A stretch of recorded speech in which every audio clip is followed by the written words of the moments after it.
What's up, everyone? Welcome back to Grace Cherish. I'm Alexa. It's a new day, and right now I am standing in about a 500 square foot area that is right in front of my house, and it is the project I am most proud of so far this year in terms of what we've gotten to do to get ready for our spring gardening. This area was overrun by weeds and I mean trees that were growing in here. It was a mess. It was like that before we moved into this house. They did the previous owners, well, the children of the previous owners, they did a little bit of work to get it ready to sell, but like it was a mess. And so the first year we lived here, I had gotten pregnant pretty quick after we moved in, so I wasn't really in a spot, and we were prioritizing other parts of the land to focus on, so we didn't do it. And then the next year I just had a baby, so I wasn't really able to tackle it, but it bothered me so much because you can see all of the weeds, all of the mess. It was just, there was so much in there. And so I mean, even thorns. I would walk by on our sidewalk to go on our front door, and there'd be thorns that would like catch our clothes and stuff. And I was like, it's time. We just need to get it done. So a couple days ago, I had gotten home with our kids, and I said, I'm just going to do it. I'm going to do it. And thankfully, Brandon, you know, when he was off work, he got right in there and we took care of business. So I'm really excited. What we also did was, you know, we kept some of the azalea bushes because they're absolutely beautiful. We didn't want to get rid of those. And we have some other bushes that we also are keeping because they're great. They're in good condition. We didn't want to just rip stuff out to rip it out. We really were just focusing on the problem plants that were doing more harm than good. So got those out. And then we got some landscape fabric. And so the next step in our prepping for spring and all of that is to lay out the landscape fabric and kind of cut around where the bushes are so we can keep those. And then we're gonna lay all that down, and then we will go ahead and we're gonna plant on top of that. I've mentioned many times now at this point on this channel about the different mixes that I got from Botanical Interests. I definitely want to plant some of the hummingbird mix that I got. That one, I'm really excited to put it right underneath our bay window so we can, you know, watch the birds as they come. We love doing that. Just seeing the birds. There's so many birds around this place, and so we're definitely excited to have a spot for that, hummingbird specifically. And then we have some other plants that we want to put up, you know, behind me, right on this chimney area. We want to put some sunflowers and just a variety of different plants that we're going to do. I'm really focusing on using this place as an area for a lot of perennials. However, in my stash right now, I have a lot of flower seeds, but most of them are annuals. So I'll have a lot of annuals, but within that there are going to be some perennials that I'll start planting. I don't have it fully formed what I'm going, you know, how exactly I want to do all of the garden here, but I just know that I really want to get some flowers in. So that's why I'm prioritizing annuals, because I'm kind of like, after getting all these weeds out, I just want to, boom, throw in some seeds, see the beautiful flowers come up, and then next year be able to have a bit more of or really even in the fall, because I know that's a good time to be planting your perennials and whatnot too. I will have a bit more of a drawn out plan that says this is what we're going to do, kind of more systematically like I am with our cut flower garden in the back. But for this area and trying to manage time, because we do have all of our garden in the back, which I'll go back there in a little bit because there's some updates and things that we need to do over there too. But anyway, I just had to share this, y'all. I'm so excited. I don't know if you have a project like that where you've just been looking at it and finally got it done, but you know that feeling when you're like, we did it. It's done. Praise the Lord. So I'm pumped. That's good. I'm really excited. Even if it looked like this all summer, I'd still be happy because it's better than it was. But we're gonna get that landscape fabric down. So the other thing that I did was I had to go for another project because it's March. I have some seedlings that I've been potting up, getting those ready because, you know, for when we get to plant. We actually had a freeze last night, but I mean, the next 10 days are going to look great as far as no frost. Our estimated last frost date is April 3rd. So we are close. We are so close. Anyway, what I have not done yet is lay down it's about an 8x8 plot for our no-dig garden beds to then I'm going to sow corn and pumpkins in that bed. So that's one of the tasks that I do have to take care of. And then I was also going to use either the landscape fabric or the shade cloth that I have and lay that on some of the beds where we're going to plant tomatoes and peppers just to warm the soil. Again, it froze last night, but it's not really supposed to get that cold over the next 10 days and everything will get warmer. But I figured if I have it, it actually might, I might as well use it and put it to work. So I'm thinking that we're going to lay some of that down in those beds as we just prepare in the coming weeks to plant the tomatoes and the bell pepper, since they love the heat, like warmer soil anyway. So those are some of the things that I'm thinking and getting ready. I had to share this win because it's a big win. And when I think about making phyllo, phyllo, our property, and like the whole reason that we bought it, which I've shared so many times, this YouTube channel, it's all about chronicling the journey of making this place into a place that is used both for our family, but also to serve other people, a place of both beauty and hospitality. And being able to have this spot done, one, just the joy of gardening and being able to now really think through what it will mean to sow different flowers in here and really in other plants, and just having a better vision now that all of the other stuff is out. I can really see it and dream about what it can look like. But it also excites me to know that when people come, they will get to just see beauty. And again, I'm all for, what a weed to one person is like a joyous, wonderful thing to another. But I will say, I don't think most people like thorns catching their clothes all the time. So I do feel pretty confident saying it's good to have that gone. But anyway, really looking forward to that. Had to share the win, and it's exciting to see what is going to be coming. So I'm curious, what do you have going on in March for where you are? I know different zones, of course, depending, if you're in a colder area, you probably aren't getting to, have 50, 60, 70 degree days like we are here in Georgia and throughout the next 10 days. So it might be a little bit different, but I'm curious. All right, we're in the back. So it's actually not terrible. It's been far worse.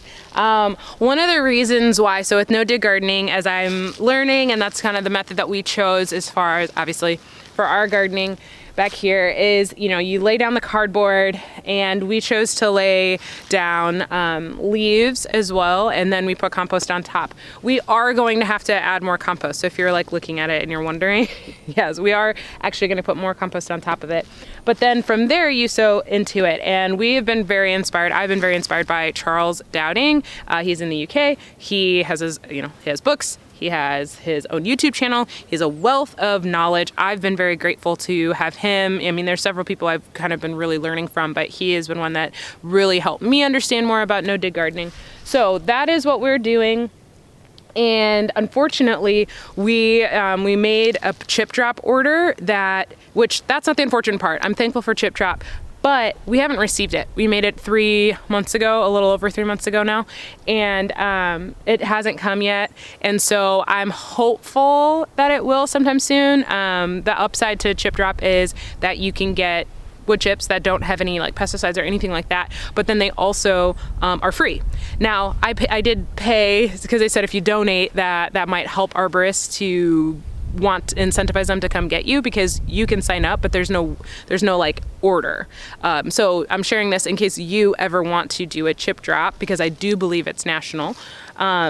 There's no guarantee. It's not you're number 3 in line. That's not a thing. It's wherever the arborist wants to drop off. And so the easier you can make it for them, the more likely they are to do a delivery in your place. And one way to make it easy is to, with the wood chips, also receive a few logs. I think palm was the other thing, if you're willing to accept that. That's basically, it makes it easier for them to not have to worry about, they only want wood chips, so it means no logs, which means I can't go to them.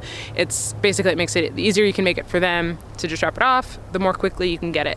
And if you donate, that is potentially supposed to help. Unfortunately for me, I'm still waiting. None of that's working. So I'm hopeful that it'll come. And the reason is because the wood chips are going along the paths.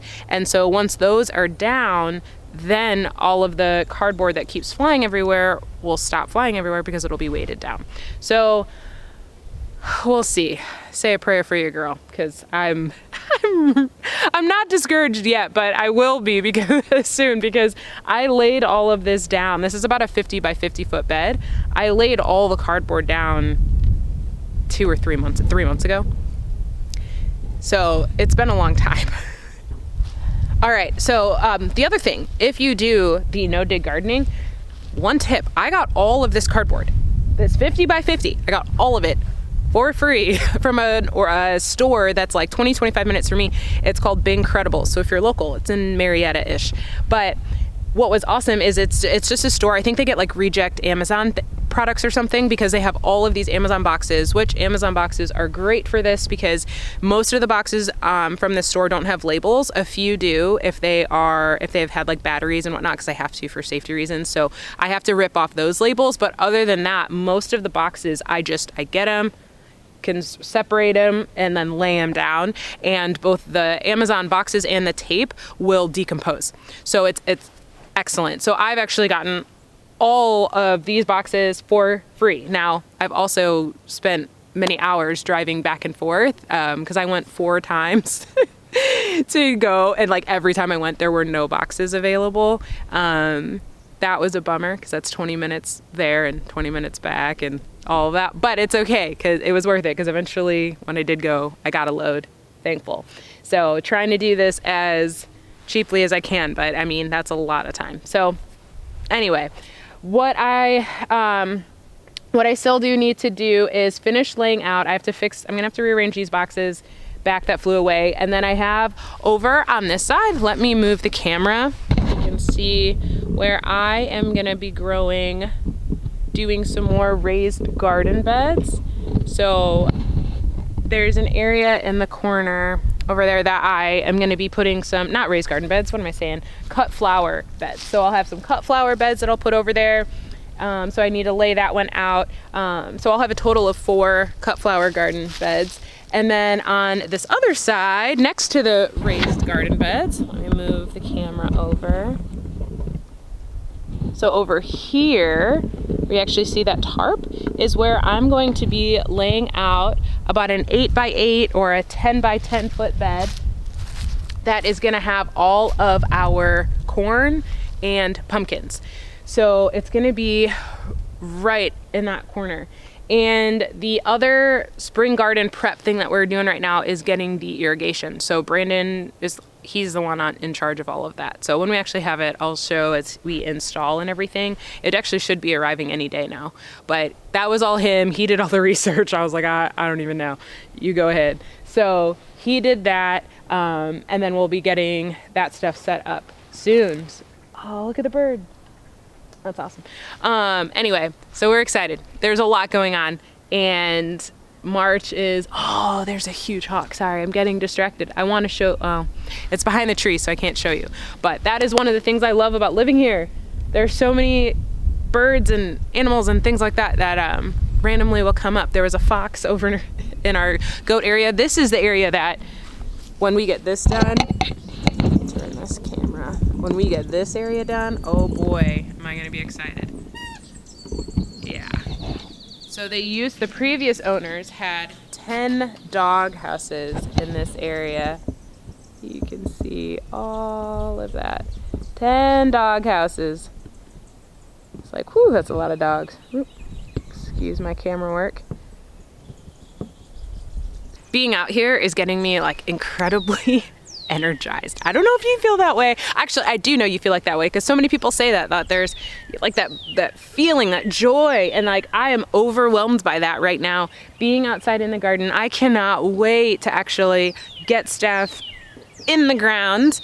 But I think I'm learning, there's probably some learning lesson to come from the practice of patience right now and like the preparation and being intentional.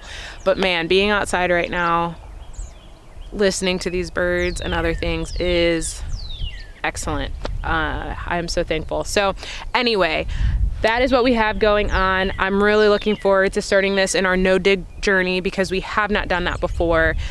This has been another installation of making phyllo. So thank you for watching. Thank you for bearing witness to what it is we're trying to build here, not just for ourselves, but for the people that come and get to utilize this property in the ways that we feel like God called us to be here. This was definitely about so much more than just ourselves. And I'm so excited. Oh, let me tell you. So phyllo, right? It's all about hospitality. Phyllo means to be loved. And like philoxenos is the Greek word that was where phyllo comes from. for us that we, name this property, and it's all about hospitality. And this last week, this last month has been an awesome opportunity in order to use it. We got to host a bridal shower here, and then we had a thank you party for our daughter who actually turns 1 today. She's probably gonna wake up from a nap soon, so I'm gonna have to leave in a second. But we got to have what we call thank you parties, and I love them. We started with our first child, and the reason for thank you parties is basically for us to say, hey, to all y'all who have helped us raise this little child, thank you. We just want to celebrate you as we celebrate this baby's life. And it's been a really neat tradition. It's not something I grew up doing or Brandon grew up doing, but we started in part because for 3 out of the 4 babies that we've had, we have always lived out away from family, whether it's across the country, a few states away, whatever. So we've really had to rely on other people. And it was really neat this past Sunday when we just got to have another thank you party and celebrate the people around. And it just reminded me of how God has been so faithful to provide people, to provide community around us. And every place we've lived, we have not been left alone. Even in one place where it was really rough and hard and difficult in living in that city, even then I can still name a few people where I'm but God, you provided those people and people that we could rely on and care for, or who cared for us and our children. And so I share that, I guess, to be an encouragement to people. When every day I look at Philo and I remember the mission and why it is we're here. And even this garden, I want to grow beautiful things. I want to commune with the Lord in this place, and I do. And also, though, I want to share it because I think that people need to be able to come to places where they can simply rest and be. And when I look out on our pond, when I look out, that's why I want to grow flowers and other things in the trees and the birds, and just be reminded of what great love and care that God has created us with, in even giving us creation in this earth to be home. And I think about the relationships that are formed and how we want this to be a place where people can come and be. And then I also think, though, just even as we want to open it to others, I'm reminded of the ways that people have opened themselves up to us and allowed us to find a home in places where we didn't know people, where we didn't have friends or family.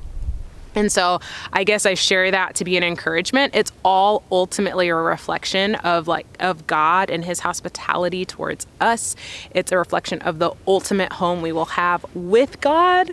It's a bigger picture of, that's the big picture. That's eternity and what we have to look forward to and the hope that we can have. And that's available for all people. I just had to share that because I don't know. I feel like loneliness is a real thing, and that there are many people who, even people in families, they might feel lonely, or people who might be able to say they have friends, but there is a sense of loneliness or not being known. And so I just want to encourage you that you are loved, you are seen, you do matter. You very much so matter. And that there is a God who loves you greatly. Even if you don't acknowledge him, his love for you is still real and still there. And for those of you who do acknowledge but are still holding that sense of loneliness, I hope that you aren't don't feel guilty, and all of that. But I do hope that it leads you to seek God to be that comfort and that home for you. So anyway, I'm going to need to go make sure baby girl's not up yet, and want to keep celebrating her in this year of life that she's been given. So I'm going to go. Thank you for hanging out. Thanks for joining me and celebrating the wins that we've had so far. I hope that your spring garden prep keeps going well. Bless you. Until next time, I'm Alexa. This is Grace and Cherish.